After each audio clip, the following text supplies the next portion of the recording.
राम राम सभी को।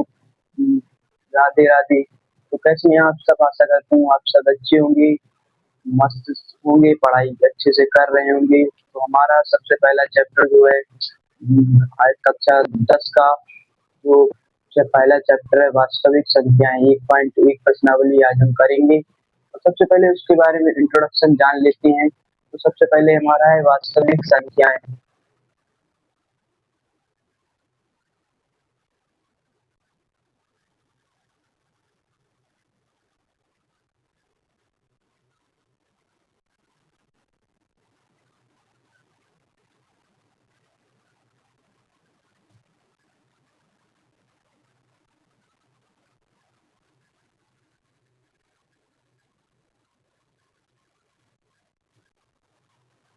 चैप्टर का नाम है हमारा वास्तविक संख्याएं। तो इसके बारे में हम सबसे पहले जानेंगे। तो आज हमारी थोड़ी पहला दिन है तो राइटिंग थोड़ी खराब है, तो उस पर ज्यादा ध्यान ना दें। सबसे पहले हम वास्तविक संख्या क्या होती है? सबसे पहले वास्तविक संख्या होती है जैसे हमारा एक भी एक वास्तविक संख्या है, अंडर रूट 2 वास्तविक संख्या, जीरो भी एक वास्तविक संख्या ही है, 1/√3 में लिखते हैं ये भी एक वास्तविक संख्या ही है। तो ऐसे मतलब सभी वास्तविक संख्याएं ही होती हैं अधिकतर। तो बिना देरी किए हुए हम चैप्टर को स्टार्ट करते हैं। प्रश्नावली 1.1। 1.1 में हमारा सबसे पहला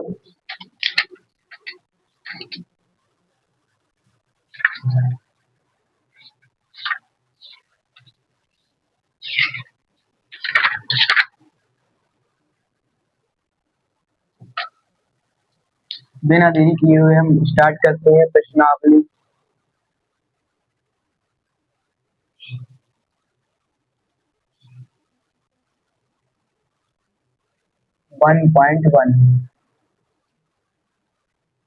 तो प्रश्नावली 1.1 में थोड़े ही सवाल हैं, तो इन्हें हम करेंगे। सबसे पहला सवाल है,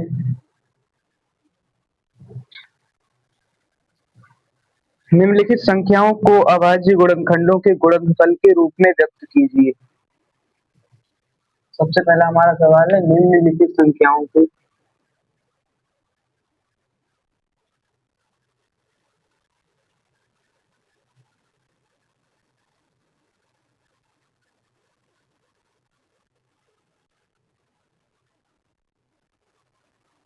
अभाज्य गुणनखंडों के रूप में विभक्त कीजिए।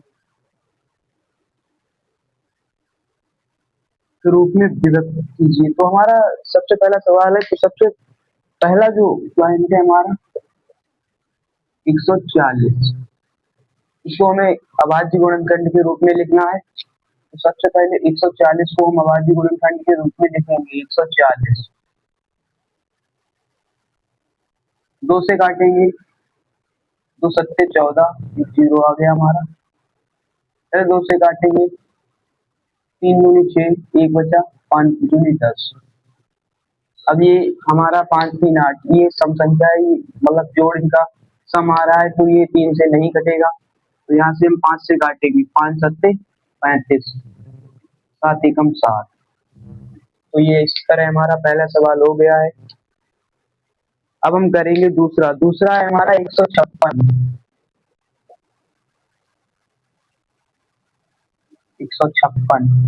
156 को हम 2 से काटेंगे, 2 सत्ते 14, 1 बचा, 2 अट्ठे 16, 2 तीन 6, 1 बचा, 2 नीम 18। 3 से कट जाएगा, 9 3 12, इनका योग 9 3 12 है, तो मामूली सी बात है, 3 से कट जाएगा, 3 एकम 3, 3 3 9, ये 13 है। तो 13 से ही खुद से खुद कटता है, अभाज्य संख्या है, तो ये 13 एकम 13 हो गया।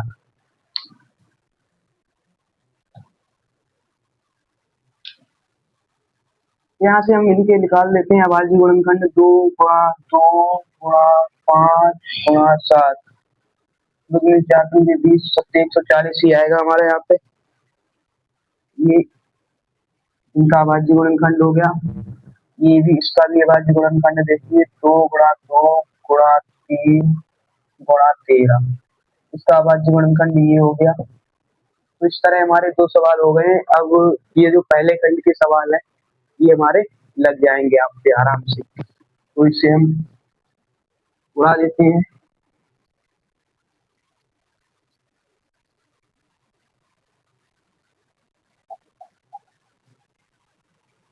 तो ये हमारा पहला जो हो जाएगा आपसे।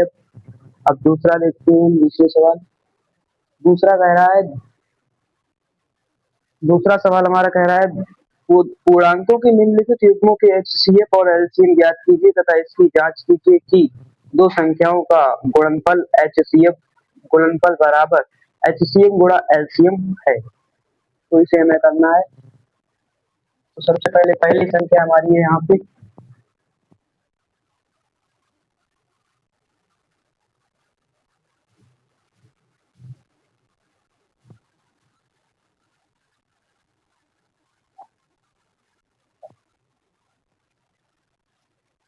तो हमारी यहाँ पर पहला सवाल दूसरे का पहला है 26। ए बराबर हमारा 26 दे रखा है और बी बराबर 91 दे रखा है। तो इनके हम पहले अभाज्य गुणनफल निकालेंगे। तो 2 गुणा 13 हो जाता है। 13 दूनी 26 बराबर इसका होता है 13 सत्ते 91। तो इसका एचसीएफ जो हमारा एक सा होगा वो एचसीएफ होगा। तो यहाँ पर एक सा एक ही है, मतलब कॉमन इसमें एक ही है। 13 कॉमन है तो ये हमारा एचसीएफ हो गया। एचसीएफ बराबर 13। यहाँ पर एक भी कॉमन है तो हमारा 1 गुणा 13 लिख सकते हैं, मतलब बराबर आएगा 13 ही। और यहाँ पर हमारा एलसीएम हो जाएगा। एलसीएम बराबर 2 गुणा 7 गुणा 13। जो हमारा कॉमन होता है वो एक ही बार लिखा जाता है। तो 7 14 13 91 91 दूनी 91 और दो की हम गुणा कर देते हैं। तो एक कम 2 9 दूनी 18। यहाँ पर हमारा एलसीएम बराबर आ गया 182।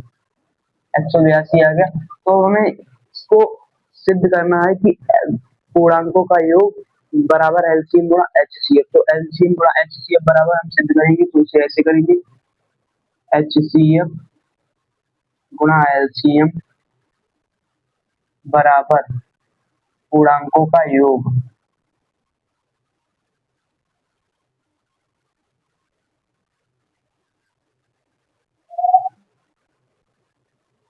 पूर्णांकों का गुणनफल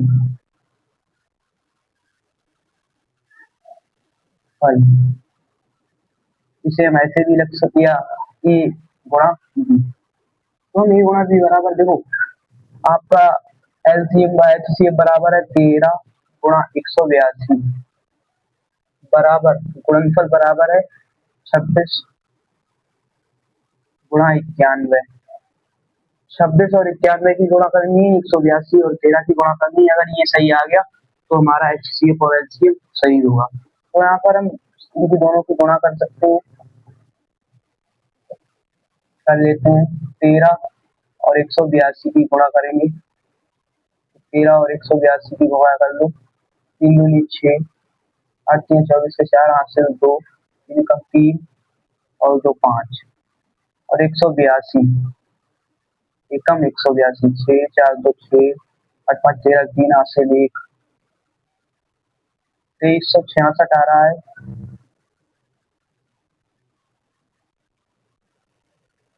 2366 आ रहा है हमारा। और 26 और 91 की गुणा करेंगे। 91 6 कम 6 54 तो एकम 2 में दूनी 18 तेरह की 3 हासिल है 2 2366। ये भी हमारा 2366 आ गया बराबर 2366। इसे हमने सिद्ध कर दिया है। तो हमारा इस तरह ये भी सवाल हो गया है। तो हमारा 2 क्वेश्चन मतलब इसके एक और करवा देते हैं, बाद में एक अपने आप कर लेना आप। तो हमारा हम अब तीसरा बताते हैं आपको। तो सबसे पहले हमारा तीसरा, दूसरा अपने आप कर लेना है। तीसरा सवाल, तीसरा है हमारा क्वेश्चन 8,9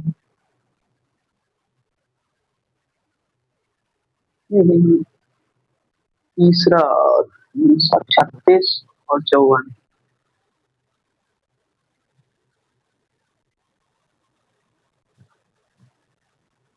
336 और 54 है हमारा तीसरा सवाल। तो तीसरा हमारा हो जाएगा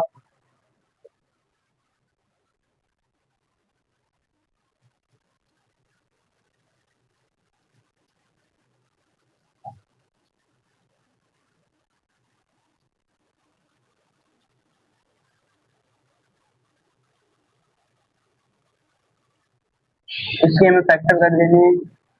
फैक्टर हमारे आएंगे 336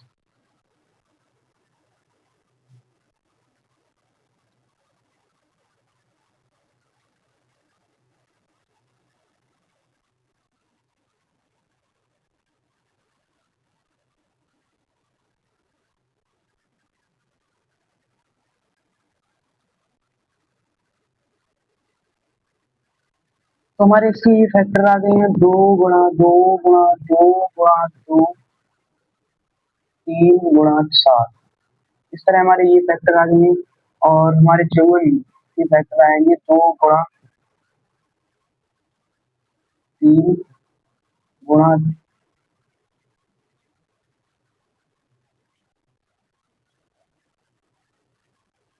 3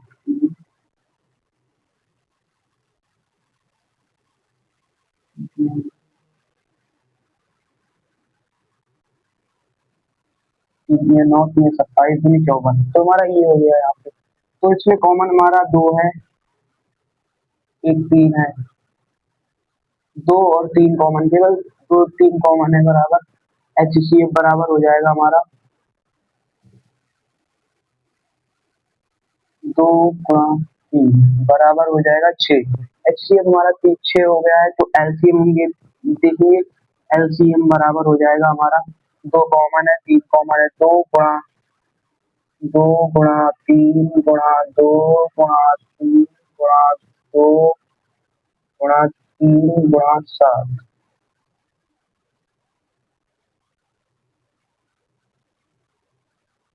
दो दूनी 4 तियां 12 चौक 36 36 दूनी 72 72 तियां 72 तियां 3 दूनी 6 7 तियां 21 7 से गुणा कर लो 7 6 42 से 2 हाथ से 4 7 7 4 11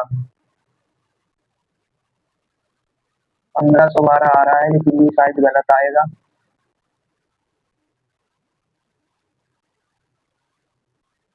इसे फिर से कर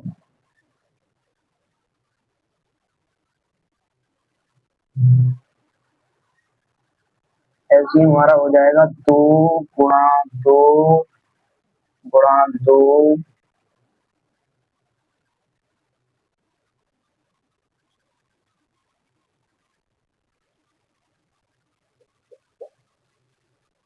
गुणा 3 गुणा 7।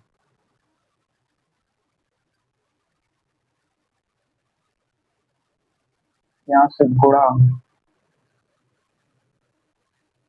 3 गुणा 3 बराबर तो 4 3 4 में 8 16 बचा 48 48 और 9 48 9 7 63 48 और 63 की गुणा कर देते हैं यहाँ पे।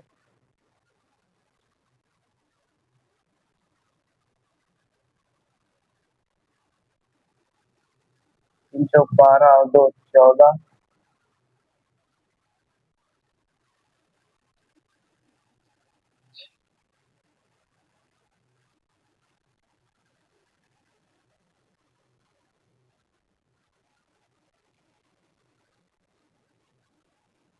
3024 ये हमारा यहाँ पे आ गया है।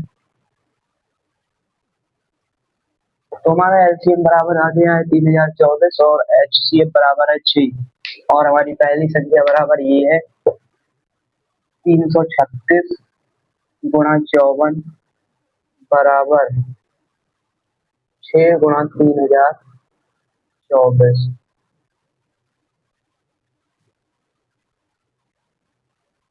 तो ये जो हमारा आंसर है ये बराबर ही आएगा और ये इस तरह हमारे हो गए हैं, दूसरा सवाल तक हो गया है।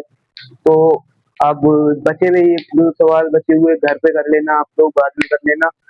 अभाज्य गुणनखंड विधि द्वारा निम्नलिखित पूर्णांकों के एचसीएफ और एलसीएम ज्ञात कीजिए। अब हमें तीसरा सवाल करते हैं। तो तीसरे में भी कुछ नहीं है, ये वही सवाल है।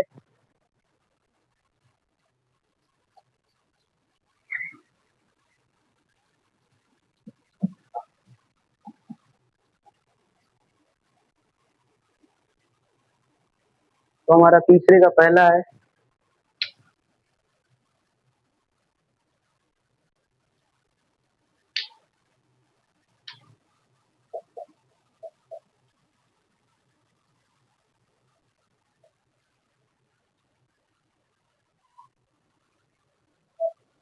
इसे हल कर लेते हैं हम।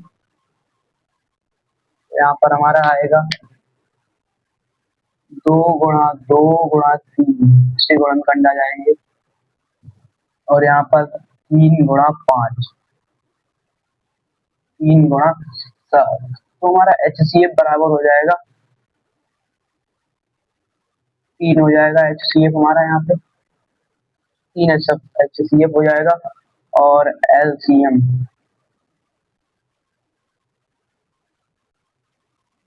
बराबर हमारा आएगा 2 गुणा 2 गुणा 3 गुणा 5 गुणा 7। जो कॉमन होते हैं वो एक ही बार लिखे जाते हैं यहाँ पे। तो 2 दूनी 4 3 12 5 60, 742 420 हो गया हमारा। ये 420 हो गया, HCF बराबर 3 हो गया, LCM 420 हो गया। इसकी हमें शायद जांच नहीं करनी है, केवल ज्ञात ही करना था, तो ये हो गया, इसकी जांच नहीं करनी है। और दूसरा और तीसरा आप करके देख लेना, हो जाएगा, सरल है, कुछ नहीं है ही नहीं कुछ इसमें। अब हम चौथा सवाल करते हैं। तो यहाँ पर चौथा है हमारा HCF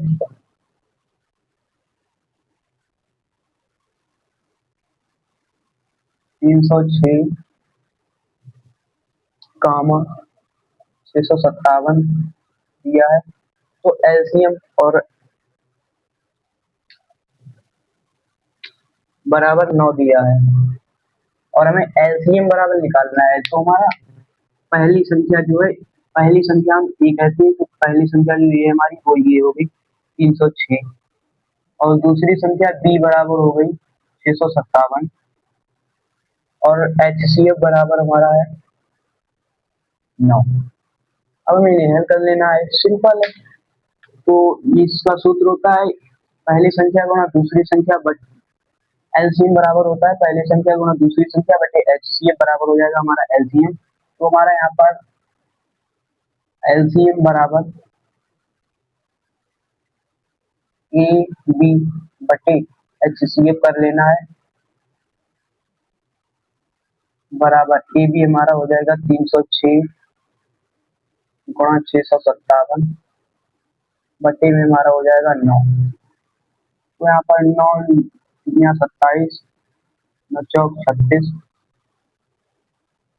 चौक 36, 34 आ गया, 34 और 1 की गुणा हो जाएगी, हमारा LCM बराबर आ जाएगा।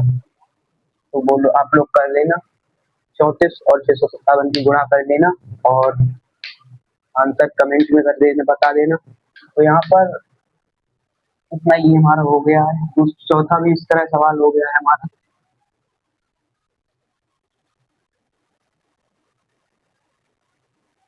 तो इस तरह चौथा क्वेश्चन भी हो गया हमारा। पांचवा क्वेश्चन कह रहा है, यहाँ पर पांचवा क्वेश्चन है हमारा, जांच कीजिए कि क्या किसी प्राकृतिक संख्या n के लिए संख्या 6n अंक 0 पर समाप्त हो सकती है। तो किसी प्राकृतिक संख्या n के लिए कोई संख्या 0 पर समाप्त हो सकती है।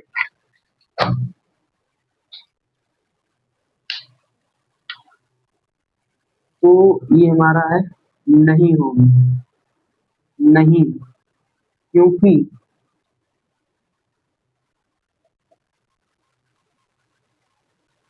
संख्या 6n नहीं होगी, क्योंकि संख्या 6n अंक संख्या 6 की पावर n अंक 0 पर समाप्त नहीं होगी।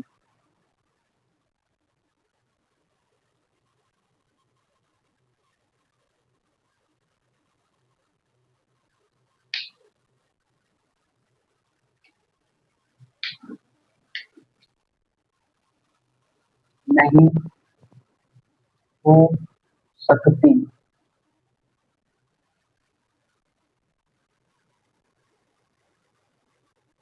क्योंकि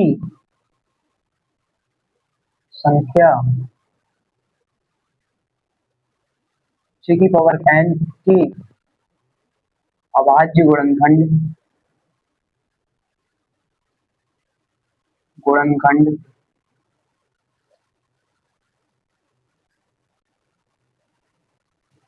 मतलब इसमें तो संख्या 6n जीरो पर समाप्त नहीं होगी, क्योंकि संख्या 6n के अभाज्य गुणनखंड 2 गुणा 3 के रूप में है। अगर हमारा होता संख्या 10 की पावर n तो हो जाता, क्योंकि 10 की पावर में अभाज्य गुणनखंडों की संख्या 2 गुणा 5 के रूप में है, इसलिए तो संख्या 10n जीरो पर समाप्त तो होती है, लेकिन हमारा 6n 10 मतलब अभाज्य गुणनखंड 2 की पावर 2 गुणा 3 के रूप में उसके अभाज्य गुणनखंड है, इसीलिए ये जीरो पर समाप्त नहीं होगी। तो हमारा इस तरह पांचवा सवाल भी सॉल्व हो गया। अब हमारा छठा सवाल होगा। तो छठा क्वेश्चन है हमारा छठे क्वेश्चन में हमारा दिया है 7 गुणा 11 गुणा 13 + 13।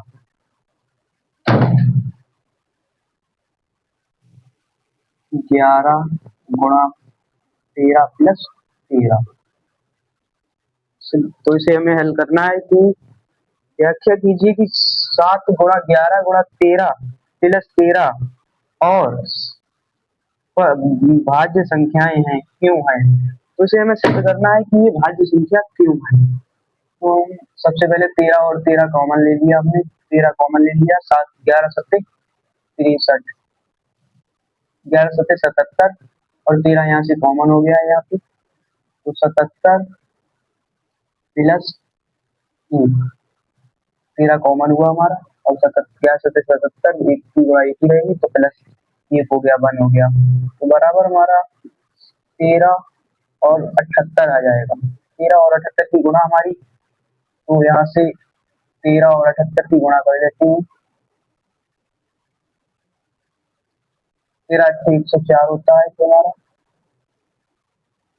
यानी है यहाँ पर हमारा आ जाएगा 1014।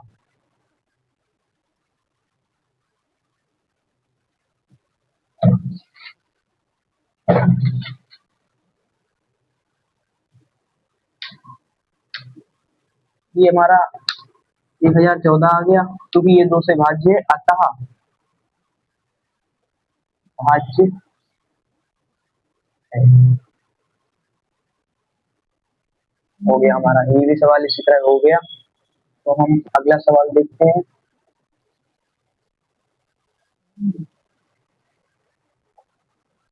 ये हमारा पहला सवाल छठे का पहला था, अब छठे का दूसरा होगा हमारा।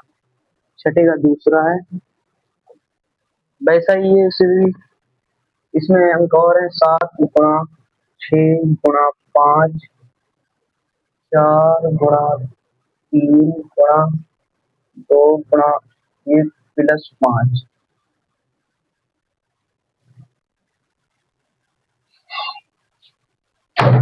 तो इसमें हमारे 5 और 5 देख सकते हैं आप, प्लस के 5 कॉमन है, तो 5 हमने निकाल ली। यहाँ से 7 गुणा 6 गुणा 4 गुणा 3 गुणा 2 गुणा 1 + 1। तो यहाँ से ले लेते हैं, 2 3 6 चौक 24 24 216 216 सत्ते चौक 24 चक्की 24 24 24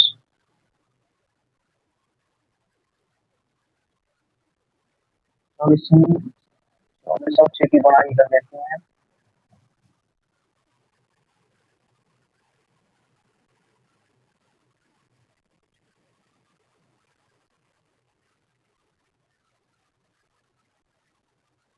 42 और 24 की गुणा होगी यहाँ पे। 24 48, 2400, 2400 का 96। यहाँ पर हमारा आ गया 1008, 1008 और 9, 1009 हो जाएगा। और इनकी जो गुणा होगी वो भाज्य आएगी, जो इनकी गुणा होगी वो भाज्य आएगी यहाँ से। गुणा आप लोग कर लेना, हम ऐसे ही लिख दे रहे हैं, 5045 आएगी।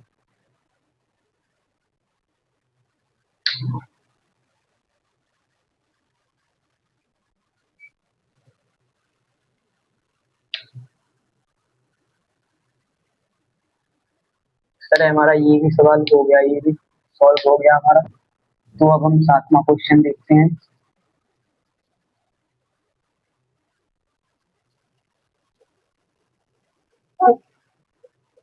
हमारा 7वां क्वेश्चन कह रहा है,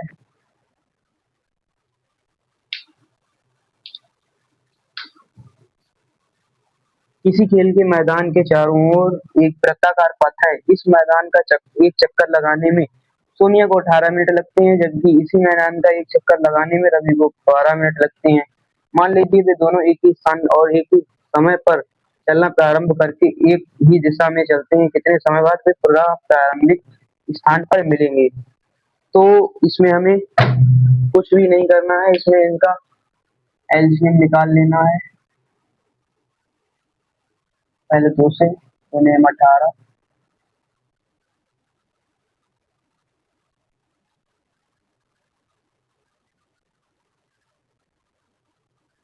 तो 36, अतः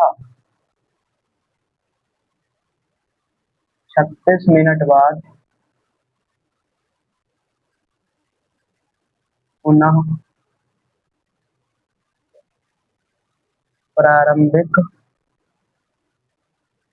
स्थान पर मिलेंगे, अतः 36 मिनट बाद पुनः प्रारंभिक स्थान पर मिलेंगे। तो हमारी इस तरह 1.1 जो प्रश्नावली है वो समाप्त हो गई है। तो हमारी पहली वीडियो को लाइक करें और ज़्यादा से ज़्यादा सब्सक्राइब करें। तो मिलते हैं नेक्स्ट वीडियो में, और तब तक आप लोग अपना वर्क कंप्लीट करें, और आशा करते हैं आप लोग सही रहेंगे।